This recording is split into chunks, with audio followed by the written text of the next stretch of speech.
పట్టుదలతో చేస్తే సమరం తప్పకుండా నీదే, విజయం కష్టపడితే రాదా ఫలితం పదరా సోదరా. నీ ధైర్యం తోడై ఉండగా ఏ సాయం కోసం చూడక, నీ ధ్యేయం చూపే మార్గంలో పోరా సూటిగా.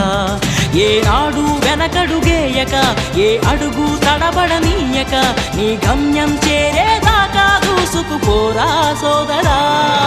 పట్టుదలతో చేస్తే సమరం తప్పకుండా నీదే, విజయం కష్టపడితే రాదా ఫలితం పదరా సోదరా.